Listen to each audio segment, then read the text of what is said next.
This podcast has been brought to you by SeekersGuidance, the global Islamic seminary. Help us spread the light of prophetic guidance to millions around the world by becoming a monthly supporter. Make a small donation at SeekersGuidance.org/donate. For as little as $10 a month, you can help people find life-changing guidance. La ilaha illallah Muhammad Rasulullah. Is it better for me to rush to complete the Qur'an in Ramadan or to reflect? So this falls under the door of the nafil, and the door of the nafil of the voluntary acts is vast and wide.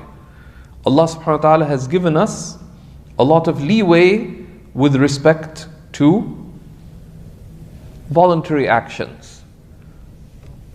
So it is recommended to make ikthar min at-tilawa, to recite a lot of Qur'an.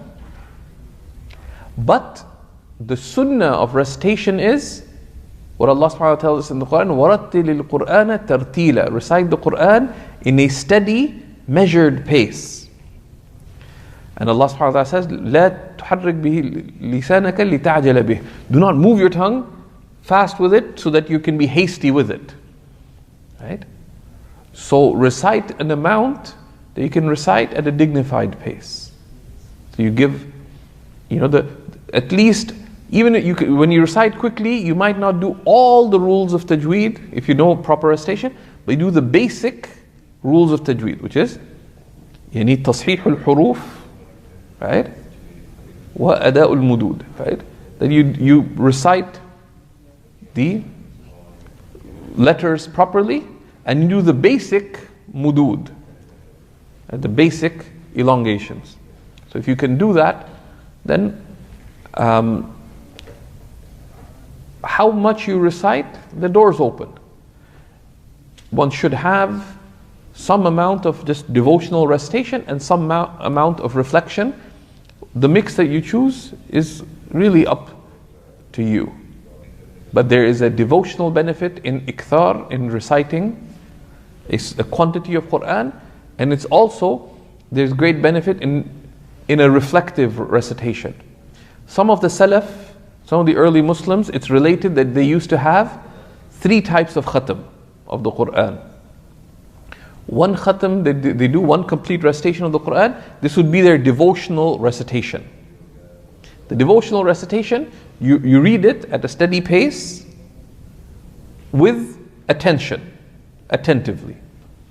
A second khatam would be their khatam for understanding. The khatam of understanding, they would pause things that are not clear. So that would be a khatam that you're doing, and you dip into the tafsir, for example, here and there, right? And that's why you find many copies of the mushaf of the Qur'an that have tafsir in the margin, a mid-sized tafsir. So there you recite from the text of the Qur'an. This can also be done with a translation, right? That you can get copies of, for example, Professor Muhammad Abdul Halim's translation. We have the full mushaf in the middle, and the margins you have the translation. And that's useful. So you read the khatam, you may read less of that. That's the second type of recitation, the recitation with some effort to understand. Whether you read all the translation or you read parts of the translation, that's a second type of recitation. It's good to have a khatam related to that. A third is a journey of a lifetime, which is to recite the Qur'an with deep reflection. And they say many of the great tafasir, many of the great exegeses of the Qur'an were the result of a lifetime of reflection from some of the great scholars. Right? Some of them actually didn't. They were great scholars. Like there's one of the great Ottoman scholars, and arguably there's a lot of competition. One of the greatest Shaykhul Islams of the Ottoman Empire, Abu Sa'ud al-Imadi, Shaykhul Islam Abu Saud al-Imadi. He was the Shaykh al-Islam of the Ottoman Empire in its heyday, and one of the longest serving Shaykh al-Islams, and him and Ibn Kamal Basha are two of the greatest of the Ottoman scholars. But he didn't author any books, except for one book. And he used to give hundreds of fatwas a day. He issued edicts, and they're compiled, but he didn't write many books. But he wrote his tafsir. And the Ottomans would refer to him as Khatibul Mufassirin, the spokesman of the people of tafsir. Radiallahu ta'ala anhu. And this is a common phenomenon. So there's different levels of recitation. But get recitation going in your life. Right? That's the practice. Don't complicate. Sometimes we sit and theorize. Should we do A or should we do B? Let me think about it. No. They say one of the tricks of the shaitan is that when you decide to do something good, he'll come to you in the guise of the philosopher. So how should I do this? Should I do it this way or that way? So they say when you get an urge to do the good, do the immediate good that occurs to you. That is not excessive. Right? So for example, you see a beggar and you get an urge, okay, I'll give him $1. Give them $1. The shaitan said, well, why don't you give him 20? Because he looks really down and out. And then you get other ideas. Maybe I should give it to the masjid instead. Anytime you get an inclination to do the good, do some of it.